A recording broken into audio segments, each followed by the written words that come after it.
so here we are on Tuesday, 16th of April, and today is the day, 2024, today is the day that we transition from the days of Hawthorn into the days of Oak.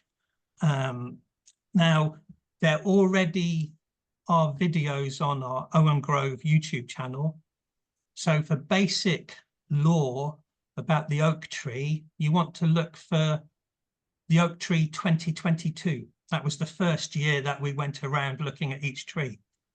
And then if you Google on YouTube for the oak tree 2023, that's all sorts of herbalism and medicine to do with the oak tree. So this year, 2024, it's our third time going around the 20 trees of the Ogham. And this year we're looking at gods and goddesses that correspond with each tree's position in the year's wheel. And it's a thing of exploration. So I'm not stating any dogma, I'm just exploring. But we're forced to investigate and explore Celtic gods and goddesses. We're forced to look through Roman eyes. That can't be helped because the Druids and the Celts wrote nothing down, and they left very little archaeology. They left very little archaeology of gods and goddesses, iconography, things like that. So, but what happened was after the 1st century, they became Romanized. And for 400 years, up until the 5th century, we get what we call Romano-Celtic statues and iconography. So statues like Cernunnos with antlers and the inscription Cernunnos is Romano-Celtic. So it's frustrating, but for archaeology, we have to look at Romanized Celtic artifacts. And it's even more frustrating with the well-loved stories. You know, the well-loved stories from Wales and Ireland are written down from the 9th century, 10th century onwards by Christian scribes. And what are obviously gods and goddesses are turned into culture heroes. You know, they're turned into human beings that have domestic arguments with each other and battle with each other and so on. So being equipped with all of that, you then look at the medieval stories and read between the lines, and you look at the archaeology that has survived Christian destruction, which happened. You know, they destroyed pagan temples and pagan iconography and so on. They saw it as devilish because it wasn't the one God that they were interested in. So that's a long-winded way of explaining what we're doing with these sessions. I'll just bring up my PowerPoint presentation and talk us through it. So, okay.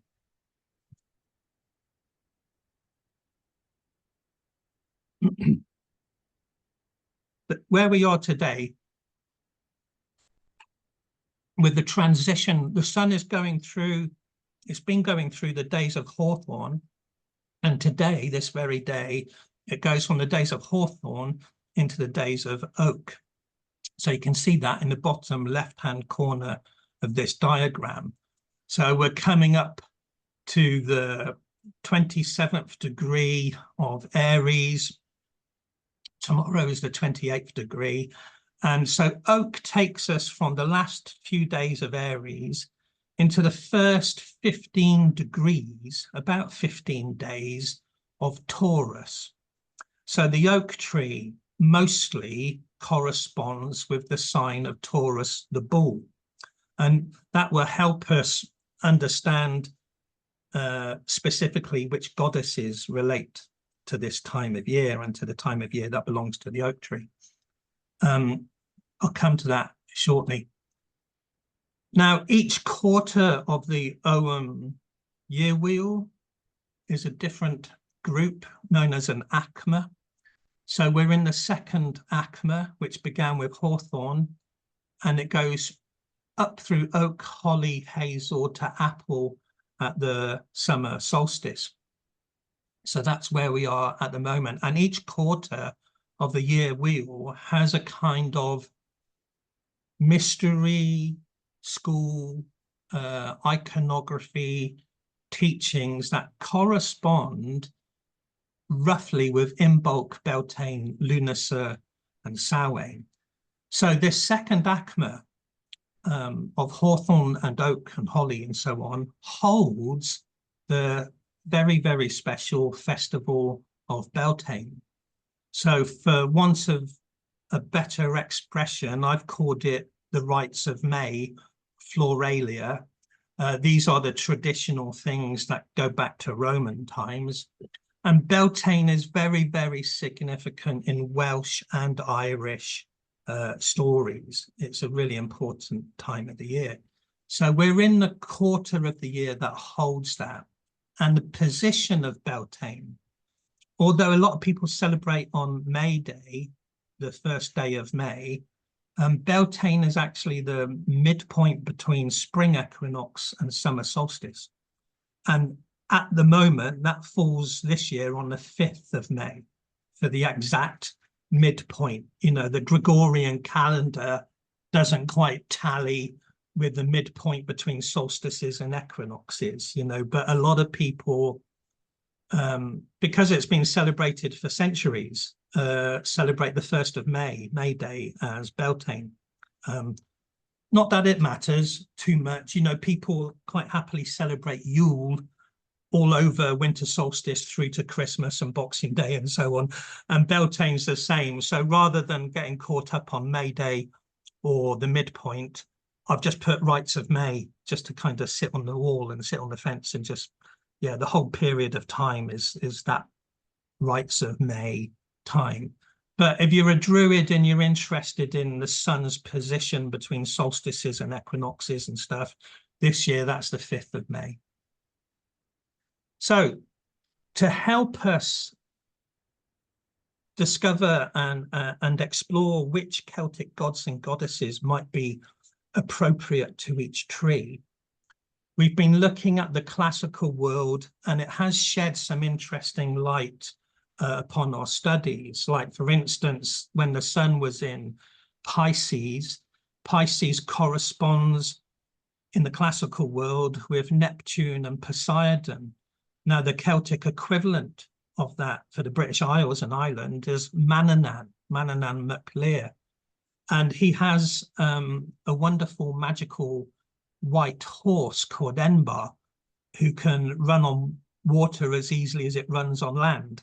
And curiously, the star law of Pisces with Neptune and Poseidon holds the constellation of Pegasus, the horse.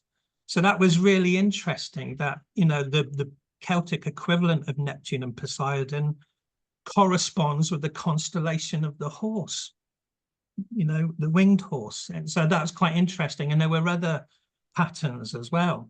So I'll zoom in to where we are.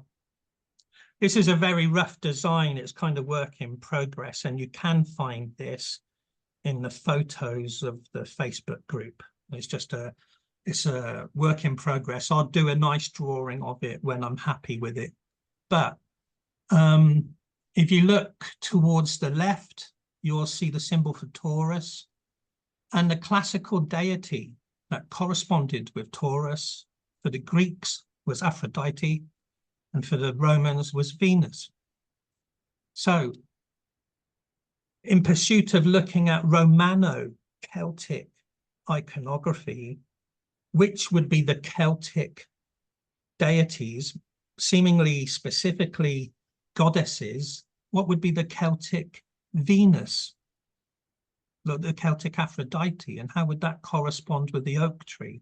So that was kind of like, to me at first, I just thought, I always felt like the oak tree was male. So I was a bit at odds with this kind of Aphrodite Venus thing, but I'm happy to just explore. But I was brought up thinking oak king and holly king and rites of May between oak and holly. You know, the position of Beltaine is between the oak and the holly, the oak king and the holly king. So it kind of threw me a curveball, seeing that Taurus was Venus and Aphrodite. Now, there's a reason for that. And this came up on the Facebook group too, that with this system, this classical system, which goes back to BC, the goddess Artemis and Diana in this system equates with Cancer the crab. And someone on the Facebook group said, oh, they don't see it, Artemis, as relating to Cancer the crab, but they kind of related it to Sagittarius for the obvious reason that Sagittarius is an archer and has an arrow. The symbol is an arrow. And so that fitted with Artemis with her bow and arrow. But the reason why Artemis and Diana are with Cancer the crab is because Cancer the crab is the only zodiac sign governed by the moon. You know, Sagittarius might be an arrow, but it's governed by Jupiter. It's not governed by the moon. So that's why Artemis and Diana are there. So that kind of in-depth thinking is also why Aphrodite and Venus are with Taurus, because Taurus is governed by the planet Venus. So therefore the oak tree is mostly the planet Venus. So also with each session this year, I'm introducing some concepts for star law, and they're accumulative, so you have to go back and look at previous videos. And I'm also introducing a treasure from the ancient world that can help us explore symbolism and iconography.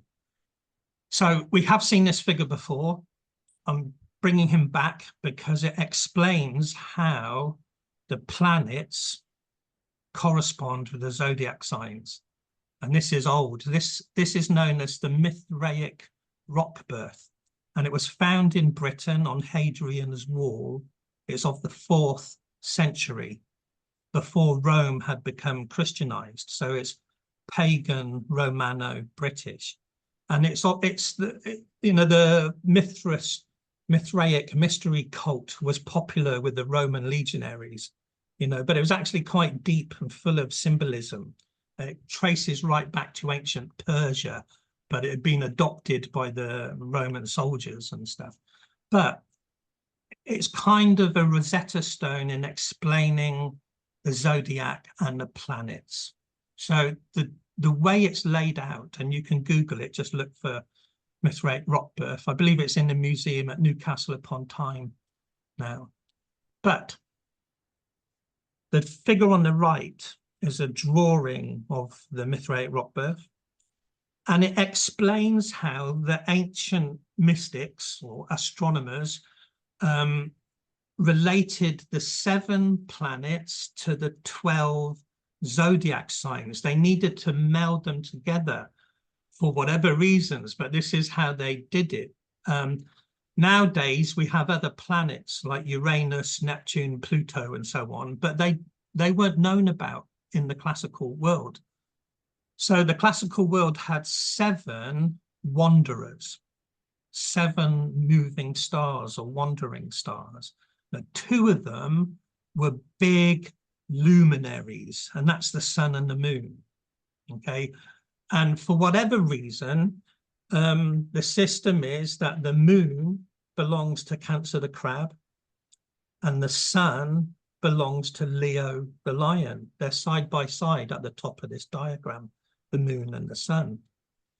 But the other 5 wandering stars, which are actually planets, but the ancients considered them stars that wandered around, are Mercury, Venus, Jupiter, Mars, and Saturn. And what they did is they shared them amongst the zodiac. So if you look at the diagram on the right, at the top is Cancer the crab with the moon and Leo the lion with the sun. Then the next signs down are Gemini and Virgo, and they're both governed by Mercury. But one has a rising energy and one has a descending energy. Taurus, the bull, which is where we are now with Oak, and Libra are governed by Venus. Hence, Aphrodite and Venus corresponding with Taurus. because it governs Venus. And then you work your way down. So you've got Aries and Scorpio and Mars, and Pisces and Sagittarius or Jupiter. And at the very bottom, you've got Aquarius and Capricorn for Saturn and the winter solstice and Saturnalia. That's all there. But it kind of gives you a basic planetary chakra system as well, that there are planetary influences within the body aligned with your spinal cord. But at the top, above your pineal gland, is the sun and the moon. It's kind of an early way of explaining left brain and right brain, or being awake and being asleep, the conscious mind and the dreaming mind. You know, they're there in those old Greek philosophies inherited by the Romans and so on. So it gets stranger, and here's where we're at then. So on the right-hand side is a diagram showing that Mercury, if you didn't know, is the closest planet to the sun, and then it's Venus, and then it's planet Earth. So the diagram on the left then, that which are above the chest, above the shoulders, Venus, Mercury, Sun, and Moon, are all the upper world. If you like, they're within the realm of the light, just like we've gone through the 6 months of darkness in the winter, and then spring equinox, we come from Aries into Taurus and Gemini and so on. So we're actually going into the sunlight, in the sense that Venus and Mercury and planet Earth face the sun, and the planets that are symbolically further away and behind planet Earth are in the darker time. So Mars and Jupiter and Saturn are in darker space. They're not within the sunlight of the daylight of the sun. So Venus and Mercury, as planets personified as deities, are unique travelers of the summer realm, the summer lands, you know, and the second Akma here takes us into the summer lands, the summer solstice realm stuff. So we've got that at the moment. You know, the planet Mercury can be the light bringer as much as planet Venus, depending on where they are in their orbits. But depending on their orbits, it can look like Mercury is bringing the sunrise, or Venus is bringing the sunrise. Equally, they can be this falling star, the evening star. They take it in turns. Usually we think of Venus being the morning star and the evening star because she's more visible. Mercury is smaller and so close to the sun, it's often hard to see with the naked eye, but Venus shines brightly at twilight. So, another long-winded thing. So, in the previous session for the ash tree, I introduced this pattern of looking at Mercury and the dance of Mercury throughout the year. And I'm not going to go over that too much because it's in the previous video. But basically, each planet has a number code, a numerical code, and the numerical code or expression of Mercury is 3, because it has 3 retrograde motions every year. That's its cosmology pattern, if you like. That's its calling card, is the number 3. That's its code. And so I was looking at the Celtic Mercury described by Julius Caesar being a triple-faced god, and in Irish lore that seems to fit very well with Lugh, Ogma and Dagda. They are known as the Tri-Dei Dana, the 3 gods of Dana, or the 3 gods of art. But it's just a very Celtic thing of expressing a 3-fold deity, which was done with Lugus, with 3 faces in Gaul. So that's Mercury, though. We're now coming into Taurus, which is Venus. And there's this thing, which I've been aware of for a long time. I've shared it with people, but I still do not have a clue what to do with it. But looking at it, pointing it out and sharing it. So here's the thing. The planet Venus has a number code, just like Mercury. So Mercury has 3 for the 3 retrograde orbits or motions. The planet Venus does a 5-petaled rose or a pentagram every 8 years. So 5 is the number code of Venus, or 8. And it actually takes you to the Fibonacci sequence, because 5 and 8 become 13, which is the spiral of galaxies, spirals of seashells and ferns and so on.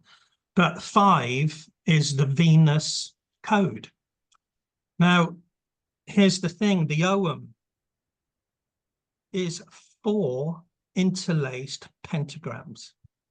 So right from early days, I was kind of looking at it and thinking, there's a Venus pattern here. There's a Venus dance, and that's about all I can say. But there are very specific pentagrams. You know, the evergreen trees make a pentagram, and the rose family trees make a pentagram, and they're anchored on winter solstice and summer solstice. We've talked about this elsewhere. And in this diagram, the ash tree has a spring equinox pentagram, and the elder tree in red has an autumn equinox pentagram. So there's these 4 pentagrams interconnected, interlaced, anchored on winter solstice, spring equinox, summer solstice, autumn equinox. It's there. I don't know what to do with it. I don't know how to make sense of it. But we're now into the days of oak, and it's all about Venus. And I would suggest that this whole second ACMA is actually about Venus law. But I'm also very slowly dipping my toes in the water, because I'm still trying to make sense of things. So here's a treasure then. So each session I introduce a new treasure. Try to. I think I might have forgot at the last one. So this is known in English as the pillar, like a column, the pillar of the boatmen. And it's from the 1st century AD. It's from Gaul. It was found below ground underneath Notre Dame in Paris. It's an old Romano-Celtic monument that was on the riverbank for the rivermen of the river in Paris. So it's known as the Pillar of the Boatmen. That's not its French name. I couldn't pronounce its French name. But here's a thing then, it's 1st century Celtic, Gaul, and it's one of the few iconography pieces of art that have the name Cernunnos written as an inscription. You can see it on the 2nd cube down on the right-hand side. I've got a close-up further on. But we're going to keep coming back to this Pillar of the Boatmen for this second ACMA between now and summer solstice. Now, if you look on the left, they actually found 4 blocks that had been reused in some old wall underneath Notre Dame. And so they managed to salvage the 4 blocks and put them on top of each other. That's relatively straightforward because they kind of taper, they get smaller as they go up. So they were able to do that, but they don't know which face should face north, south, east, and west. So although they've put them on top of each other, they could all be turned left or right a couple of times. No one knows how they were one face above the other face. It's a mystery or an intrigue. But I'll give you a couple of close-ups. So on the left, and there's an inscription, there's Esus, E-S-U-S, Esus. And he is thought to be cutting the branches of a willow tree. That would make him a god of healing, because willow is a tree well used since ancient times for pain relief and so on. And he's thought to be, his name is thought to mean health and well-being and vitality. You can Google it, Esus. The important thing with him is he's potentially one face of a Celtic Mercury. So the two other gods that would go with him are Tutatis and Tyrannus. So just like I was speculating that the Celtic Mercury could be an island, Lugh, Ogma, Dagda, in this part of Gaul, it could be Esus, Tyrannus, and Tutatis, a triple deity or a three-aspected deity, because it's Mercury, it has three faces. So anyway, Esus is there as an inscription. And on the right-hand side is the Canunus, which actually has an inscription saying Canunus, and it's from the same pillar of the boatmen.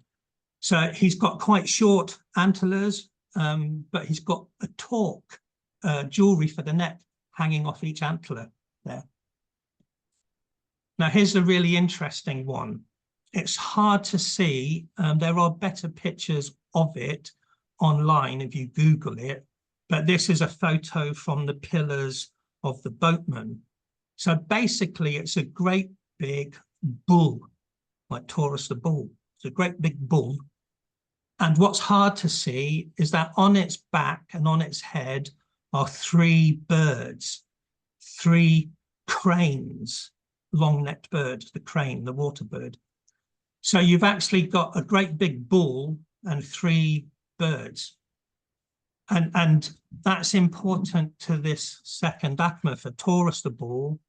And when it finishes at summer solstice, the stars of the summertime are the summer triangle, which are the three birds of Rhiannon and so on. So this symbol to me screams Taurus and the summer triangle of three birds. It's known as, what's it called? I did have it written down. The inscription, I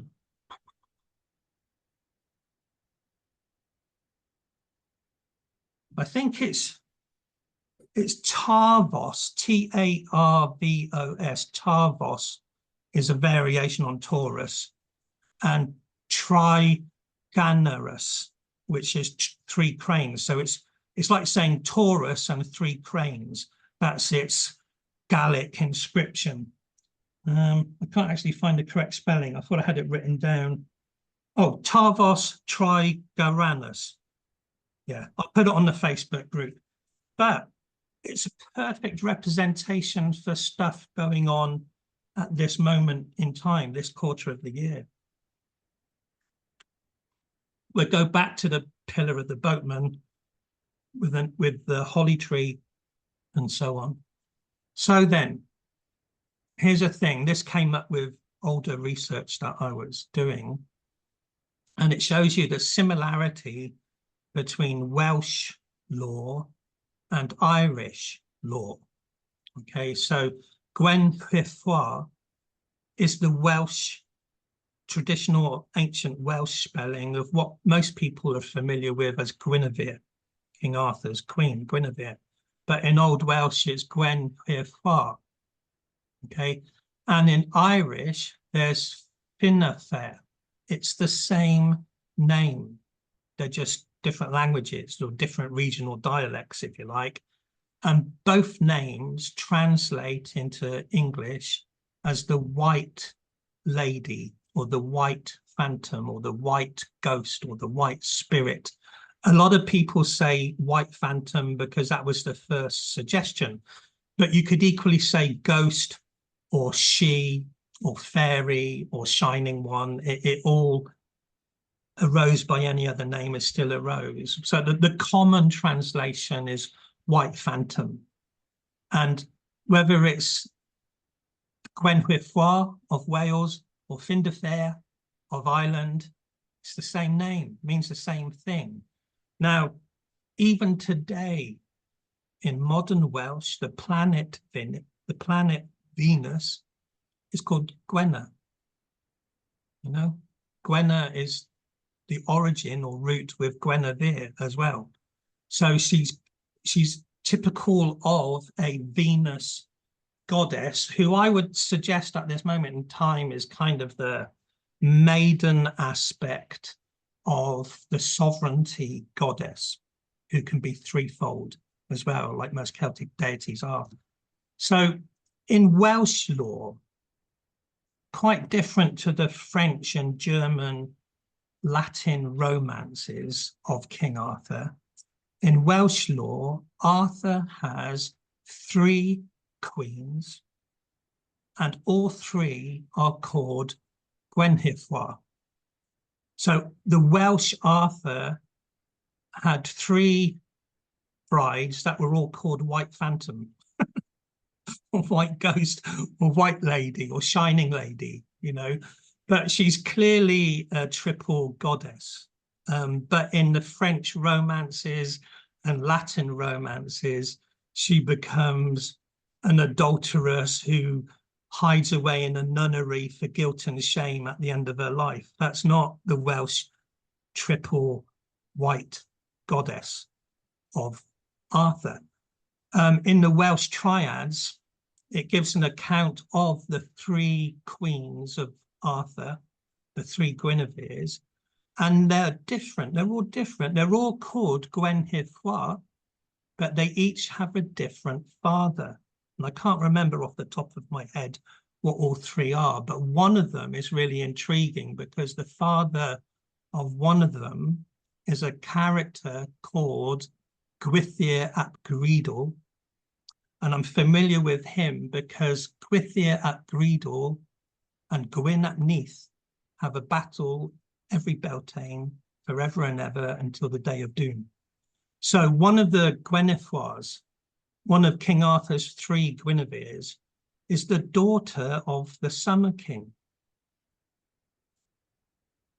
This is really reading between the lines, garbled stories expressing older Celtic gods and goddesses, really, you know. So she's any would-be king in Celtic tradition would have to marry the sovereignty goddess of that land. And so for Arthur to be king, he has to marry the white lady, the white spirit, who's threefold, you know. Try and make sense of it as best as you like. And it's similar then, I haven't got a picture of Findabair, but she is directly related to sovereignty in Irish law. You can look her up. In the stories written down by Christians in the 10th century and 11th century, Findabair is there in the Taine Bow about the Queen Maeve of Connaught fighting against Cuchulainn for the bull, fighting for the bull, Taurus again.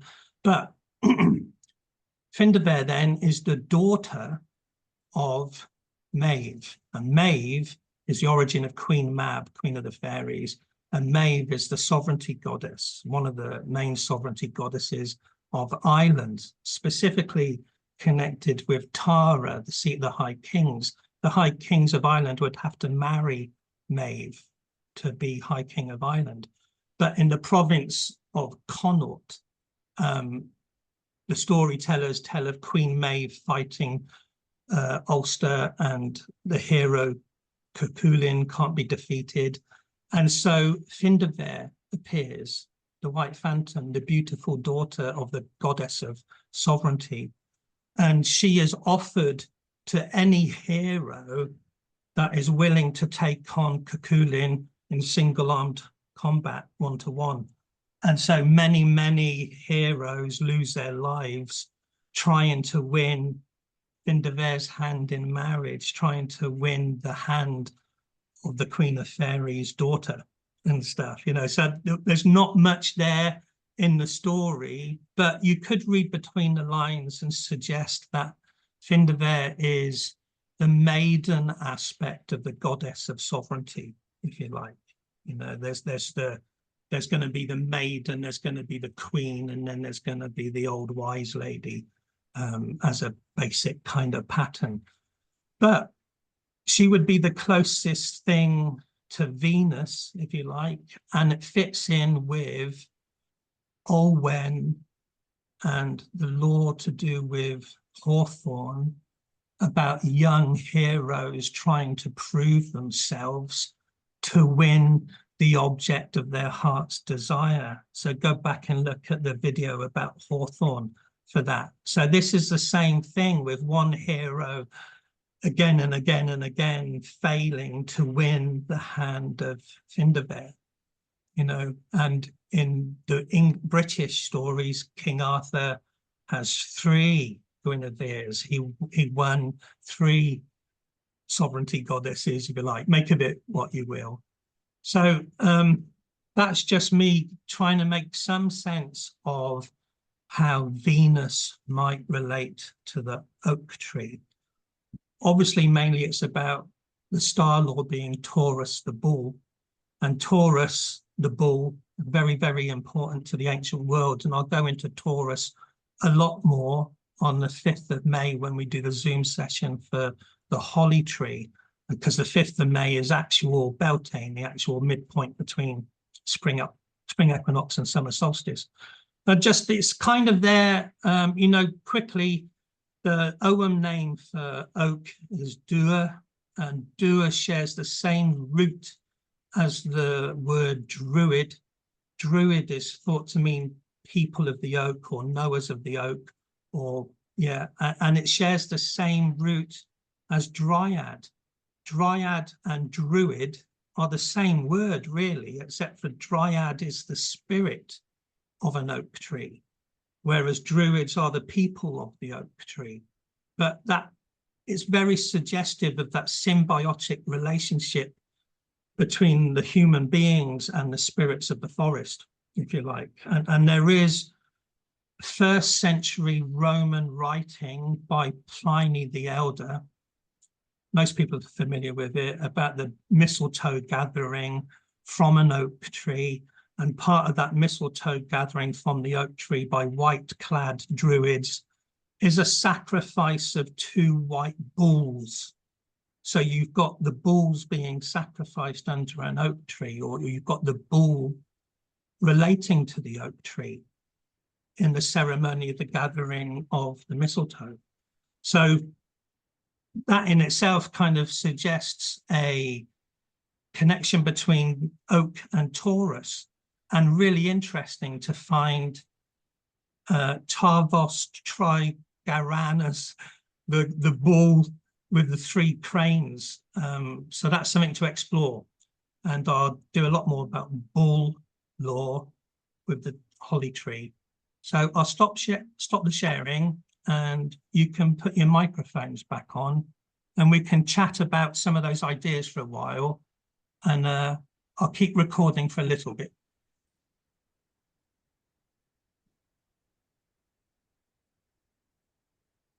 Lot to take in there. So there's a lot there. The Druids, upon collecting the sacred mistletoe, did so with golden sickles. Is that correct? Apparently, yeah. I question it myself, because gold wouldn't be great at cutting. It's too soft a metal. Right. You know, but maybe a polished bronze would do it, you know. Maybe it was gold plated in some way.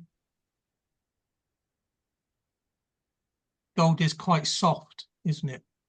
Yes, Amy has her hand up. Amy? I do. I'm tired of interrupting people. You know, when you were talking about Mercury, what came to mind for me is that at the Nevada nuclear test site, there is a town named Mercury. It was the town where in the 40s and 50s and early 60s, people who worked at the test site actually lived there, had their families there and everything. And what I've heard is that it was named Mercury because it's the town closest to the sun, meaning the test site where the bombs were exploded atmospherically and underground. And I don't know, I always thought that was sacrilege. But it exists, and Mercury is still there, although nobody lives there. It's a very strange place. Traditionally, Mercury as a deity has winged helmet and winged feet, and he's seen as a messenger of the gods, carrying messages back and forth to the pantheon. But both Venus and Mercury were known as paradromi, which is Greek, and it means runs with the sun. And to my mind, although in human relationships they talk about Venus and Mars being male and female sexuality, to my mind, Venus and Mercury being the planets or stars of the twilight, the halfway realm, are Oberon and Titania. They're the Lord and Lady of the Fae, if you like, because they're the shining lights in the twilight, and they're there with the sun. But that's different to human sexuality. That's Oberon and Titania in the fairy realm sort of thing. But they're both in the half-light, they're both in the twilight, and they're with the light. They're not with the darkness of Saturn, Jupiter, Mars. They're within the realm of the summer light. That's just my own ponderings. That's not a dogma or anything. We understand. Mm. We love your ponderings. Like sharing, but you know what? Whatever your visions and dreams say to you is right. No one can tell you that your visions are wrong. Right. So this is just sharing ideas, and I'm quite drawn to the fairy lore, and for me, what I call twilight magic, dawn and dusk magic, is Mercury and Venus. I'm more drawn to that than the sun and the moon. Like Robert Graves with the White Goddess was a devotee of the moon, and I respect that. But I'm more drawn to Venus than the moon. Inanna and Ishtar and Aphrodite and so on, the oak nymphs. Was the whole Venus, Earth, and the Sun? I thought the whole cycle in completion's 40 years. So you have 8, but the whole completion's 40. Hence why we had this huge big Georgia Guidestone 1980, COVID 2020, double up 40. Even 2020 was a 40. It was all using the Venus, Earth, Sun cycle. And I always thought it was 8, but for the totality, it's meant to be a 40-year one.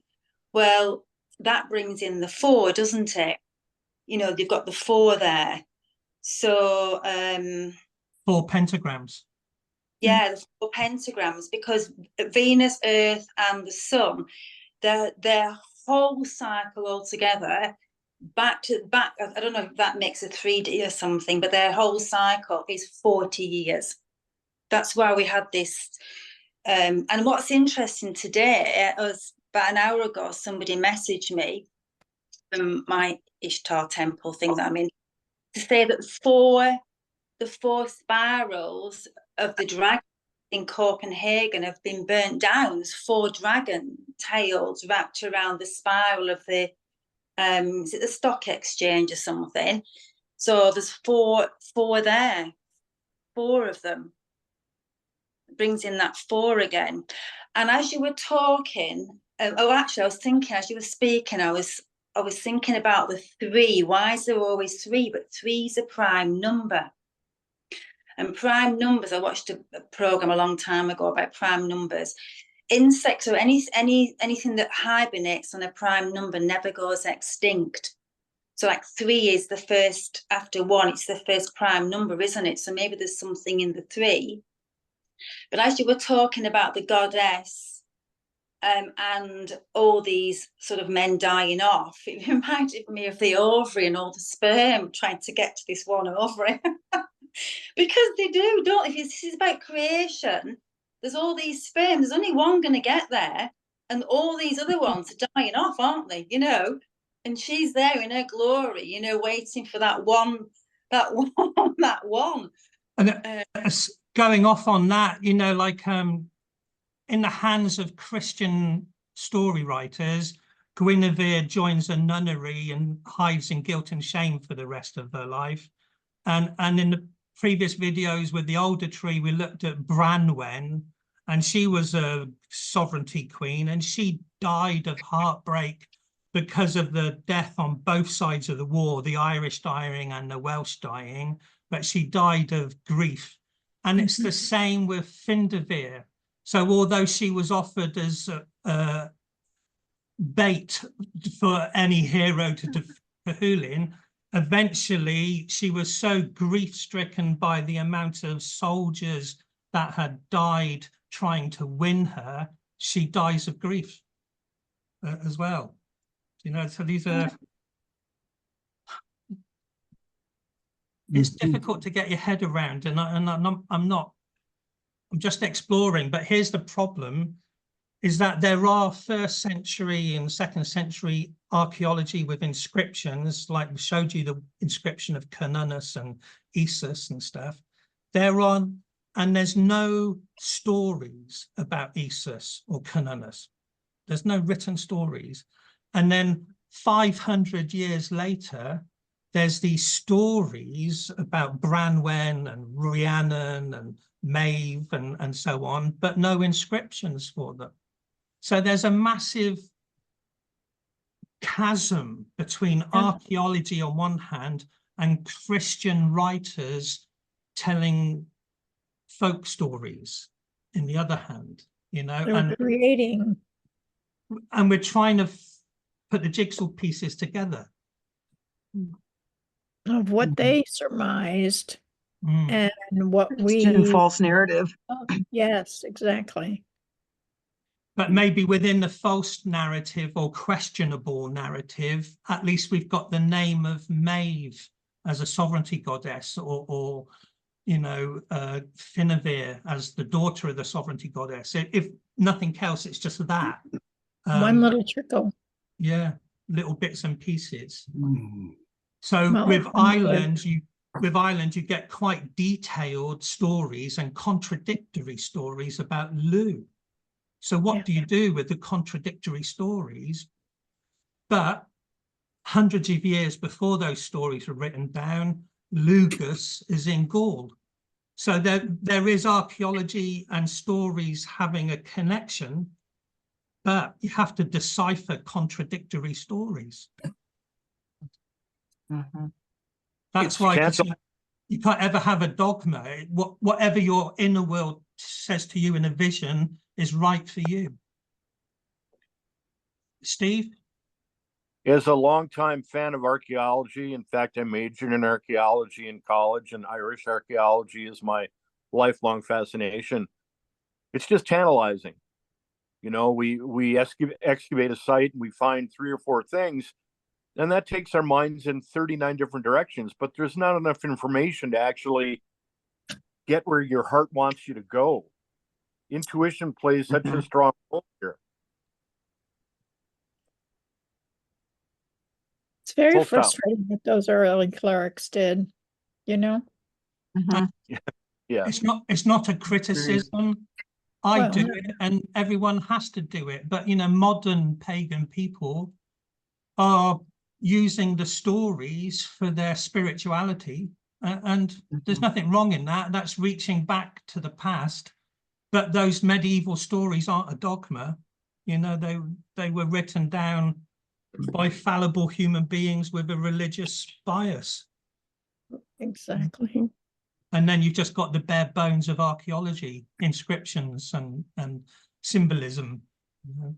And then you go back to Ireland and you've got Bronze Age symbolism, but no writing, but you've got the Triskelion and patterns and stuff, you know, and cup and ring marks and things, and sites like Newgrange aligning with winter solstice and stuff. So you can explore those, but they're far removed from the Irish mythology that was written down in the medieval days as well. So I call myself a pagan, but I'm not trying to role play what I think the past was. I am 21st century, but inspired by the past, you know. And as are we all. Yeah, that's the most honest you could be, isn't it? You know, just that you're inspired by the past, and your dreams and visions are your dreams and visions. Yeah.